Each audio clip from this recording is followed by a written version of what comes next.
तने से परेशान है। क्यों? क्योंकि बार बार की घुटना के चलो ना जाओ।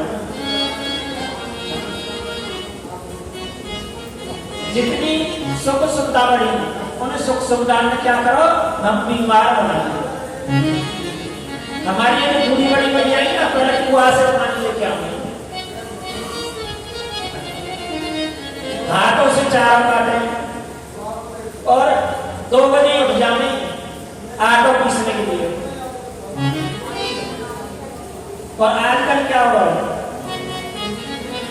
आजकल हमें डॉक्टर के पास जाएंगे, डॉक्टर के बोले बेड रेस्ट करोगे कंप्लीट 9 महीना। तो बालक जब माँ के गर्भ में आवे, जब भी डॉक्टर की दवाई बेड रेस्ट, और जब जावे तो वेंटिलेटर पे जावे। ये कोरोना काल में वेंटिलेटर की बहुत शॉर्टेज रही, लेकिन हमारी मैया क्या करेंगी? मैया पूरे समय काम कार्य करेंगे और बालक स्वस्थ पैदा हो।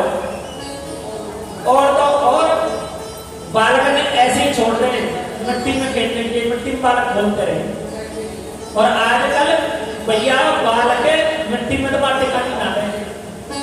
अगर जरा सा बालक मिट्टी में चले गो ना, मिट्टी है ही ना पहली बात। लेकिन घर में फर्श के ऊपर भी अगर बालक उतर गो तो घर में फिर सासू माँ की खैर भी ना है।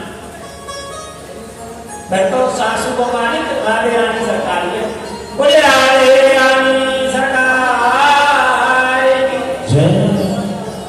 और भैया देखो कितनी कितनी सारी बीमारियां तो अपने खुद मोल ली हुई है घर में। हम बच्चे को बचपन से ही बीमार बनाते हैं। हम बच्चे को क्या सिखाते हैं? हाय डैड और हाय मॉम। और पहले क्या बोले बच्चे घर में? पहले बोले माँ, बापू, पिता, माता। और अब क्या बच्चे बोल रहे हैं हमारे? हाय मॉम और हाय डैड। बात तो मार के पैदा हो गई। और फिर क्या बोल रहे हैं? मम्मी।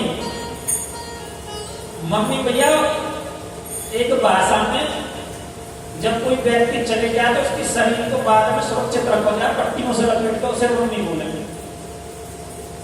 तो आगे से ज्यादा बीमारी तो अपने जीवन में स्वयं भी बनाई हुई है, चाहे वो अपने शब्दों के कारण है या अपने अचानक विचार के कारण है।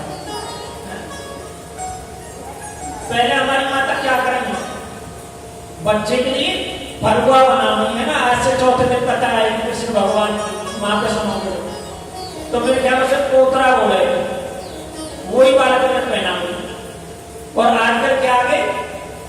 नैपकिन आ गए। बालक के 24 घंटा हुआ नैपकिन मांग जाए।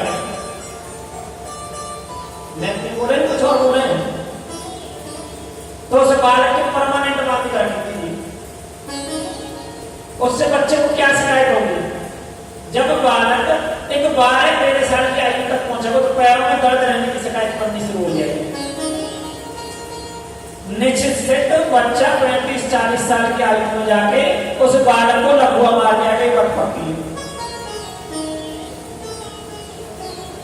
फिर कहते हैं कि हमारे कर्म फूट गए। कर्म तो हम अपने कर्मों से खोल रहे हैं। बोले तो बंधुओं इसलिए कहते हैं कोई ताने दुखी, कोई माने दुखी और कोई धन में रह उदास। तो भैया कोई तो धन के दुखी है और कोई मन से भी दुखी है ना। आजकल राम को नाम भी बहुत लगना है, वो लोग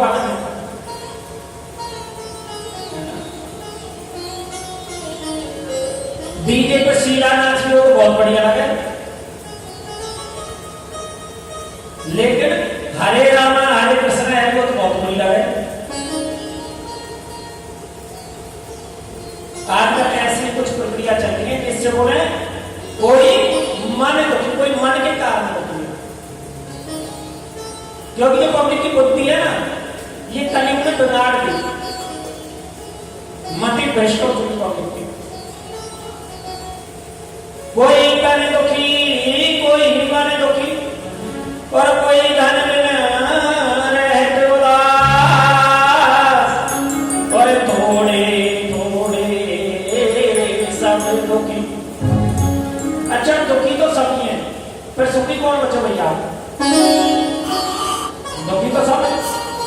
आप किसी से भी पूछ लो, यह पृथ्वी में ऐसा कोई जानवर ही ना है कि दुखी ना हो। क्योंकि हम जिस स्थान में है ना, इसको मैया बोलते हैं भव सागर, और भव का अर्थ होता है दुख और सागर का अर्थ समुद्र। भव सागर अर्थात दुखों का सागर। जब इस स्थान का नाम ही दुखों का सागर है, तो आप इसमें सुख की चाह ना करो। और हमारे जीवन में जो ये सुख की चाह होती है ना, यही हमारे दुख का कारण भी बनती है। क्योंकि जीवन में जब हमारे पास थोड़ा धन होगा ना, तो हम कहीं सुखी होते हैं। लेकिन जैसे ही धन 10 से 11 हो ना, फिर हम सोचेंगे कि किसी तरीका से 20 हो जाए, और जब 20 हो जाए तो फिर हम सोचा मैं कैसे भी 50 हो जाए। जब 50 हो जाए तो फिर हम सोचे कि अभी कैसे भी 86 हो जाए, और जब 86 हो जाए तो फिर हम सोचे कि कैसे भी 99 हो जाए, और भैया 99 को फिर तो काई कोई पूरा हो। 99 की तो परिक्रमा जो हम सब खा रहे हैं। और या 99 की परिक्रमा से कौन बचाते हैं? हमारे राधा रानी को नाम बचा रहे हैं, और वो या तो बचा नहीं सकते। तो भैया कथा में आते हैं कि थोड़े थोड़े तो सभी दुखी हैं, सुखी कौन है? थोड़े थोड़े दुखी तो हम सब, सुखी कौन बचे? तो 99 के फेर में जाके हम दुखी है, और 99 फिर समाप्ति ना हो कभी, चाहे कितना प्रयास करना। सुखी होना तो कैसा हो गए? राधा रानी के नाम से सुखी हो सकोगे। हे मन कर ले भजन राधा रानी को, नाही भज सजित गानी को। मन कर ले भजन, मन कर ले, हे मन कर ले भजन राधा रानी, रानी हे नाही भज सजित गानी को, हे नाही भज सजित गानी को, हे नाही भज सजित गानी को।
Oh,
लेकिन सुखी आखिर है कौन? प्रश्न उसी स्थान पर है। भैया सुखी केवल एक है, जो राधा रानी की शरण ले लेगा वो सुखी है। क्योंकि भैया देखो वास्तविकता यह है कि दुनिया में कोई भी व्यक्ति संसार में से जन्म ही ना आए कि जाके बारे में आप तुरंत कह सको कि ये सुखी है। हर व्यक्ति कैसे न कैसे संसार में परेशान है, क्योंकि भैया कोई इसलिए दुखी है कि मेरे पास धन है बड़ा कम, मेरे पास ज्यादा से धन हो तो मेरे पास धन हो तो मैं कोठी बंगला बनाता बड़े बड़े से और बड़ी सी गाड़ी लाता, पता चलती हूँ गाड़ी रास्ता में ही सीता। और जिनके पास मोटो धन है उनके साथ क्या हो रहा है? ज्यादा धन बढ़ने तो कौन समस्या आएगी, बीपी बन जाएगा, वो क्या होगा, शुगर की समस्या बन जाएगी, आर्थराइटिस बन जाएगा, बहुत सारी बीमारी बन जाएगी। फिर डॉक्टर क्या कहेगा कि भैया बीपी ज्यादा होने लगा इसलिए घी बंद कर दो, सुन के टिकता नहीं। अब बताओ उधर तुम्हारे कौन से काम आ रहा है?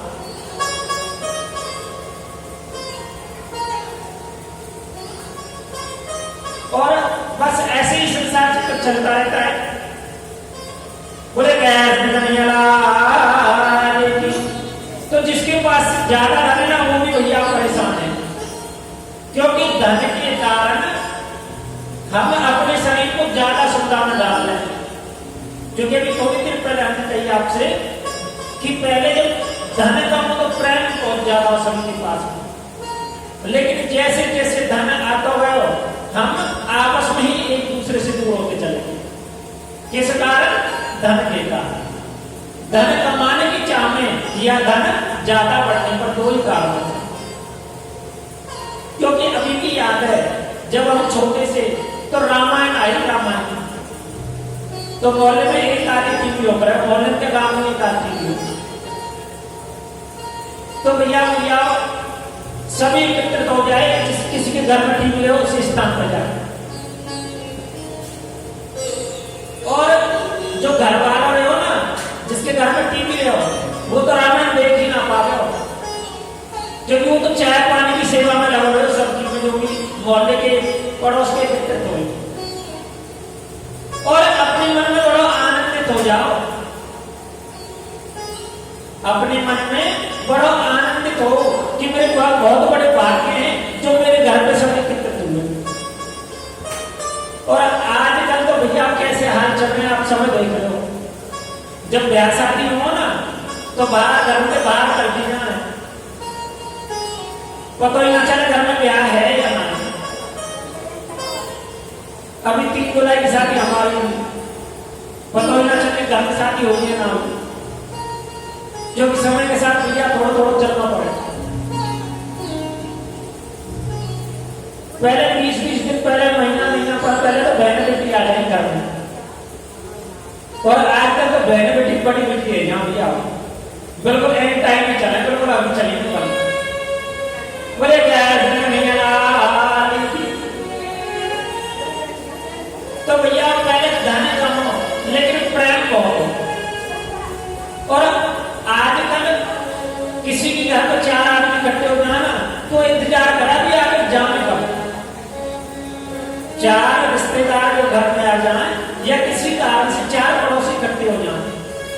जब दादा सत्यनारायण की कथा करने किसी घर में जावे ना तो घर वालों ऐसे तो निमंत्रण देते, सत्यनारायण की कथा पड़ोसी पड़ोसी केवल आगे भैया। लेकिन दादा अगर थोड़ी सी लंबी कथा करने लगे ना सत्यनारायण की तो फिर वह ऐसा लगे दादा कब कथा पूरी करे और कब पड़ोसी जाने। तो आजकल कुछ ऐसे ही समय मिला, एक वो समय हो जब किसी के मोहल्ले पड़ोस में जरा सा दुख दर्द होता था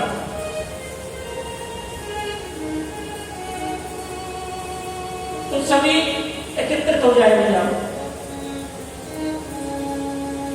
और सभी की हालत ऐसी होती थी कि जैसे मेरे ही कांटा लगा। और एक समय आज को है बस हम अपने ही सुख में आनंदित हुए जा रहे हैं।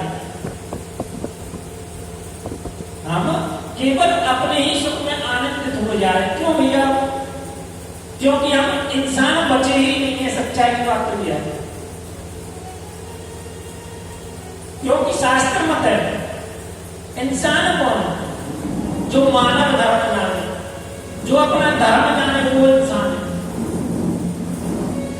अपने लिए एक जानवर भी भैया जीता है, जानवर भी तो भैया कैसे न कैसे अपना पेट पालता ही है। एक जो जानवर होता है कैसे कि अपना पेट पालता है। अगर हम केवल अपने अपने लिए ही जीने लगे तो एक जानवर में और हमें फर्क क्या है? तो हम भी तो जानवर ही हैं। लेकिन जो हम भागवत कथा श्रवण कर रहे हैं, ये भागवत कथा क्या करती है? ये हमें इंसान बनाती है, हमें सिखाती है कि इंसान धर्म क्या है और एक पशु में और इंसान में क्या अंतर है।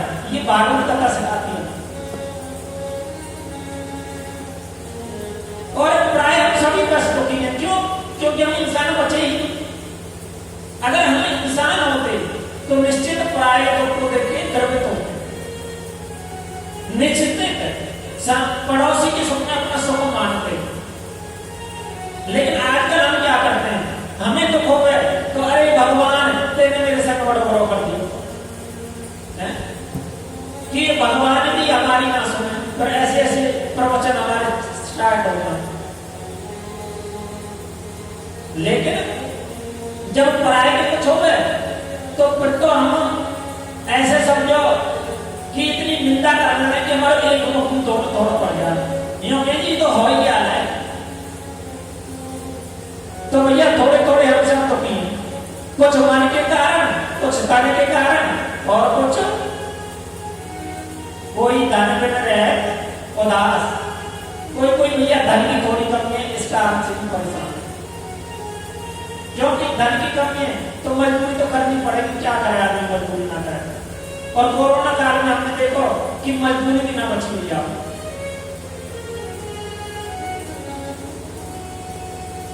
और एक मजबूर जब मजबूरी करता है तो बड़ी जान जोखिम में डालता है। जब जाके श्याम के कोई अब तो मजदूरी महंगी होगी भैया वैसे, अब ये तो ना कह सके कि 4 आने पैसा मजदूरी बची है। हमारे भैया दादाजी बता रहे कि जब 10 बोरी उठा रहे, 10 बोरी उठाने पे 4 आने पैसा कुछ मिले। हमारे दादाजी बताते थे कि 4 आने पैसे 10 बोरी उठाने पे मिलते थे। और अब कितने मिलते हैं? और जब उस समय परिवार बड़े थे, ज्यादातर परिवारों में 20-20, 30-30 सदस्य थे। और आजकल परिवार में कितने सदस्य रह गए? मियाँ बीवी और एक। अब 2 भी ना रहे भैया, एक है तो बर्बाद है पहले, एक है तो पहले ही बर्बाद है, केवल एक ही बचो। और फिर जब शादी जरूरत पड़े ना, फिर ढूंढेंगे अब शादी कैसे हो। जब कोई जिंदा हो तो शादी हो। पूरे सब लड़का चाहिए भैया, लड़की का ये ना चाहिए। सब लड़का चाहिए, लड़की का ये चाहिए। और जबकि शास्त्र मत ये कहता है कि संभवतः बगैर लड़के की आपकी मुक्ति हो जाएगी, लेकिन लड़की का कन्यादान करे हुए ना आपकी मुक्ति नहीं हो पाएगी। बोले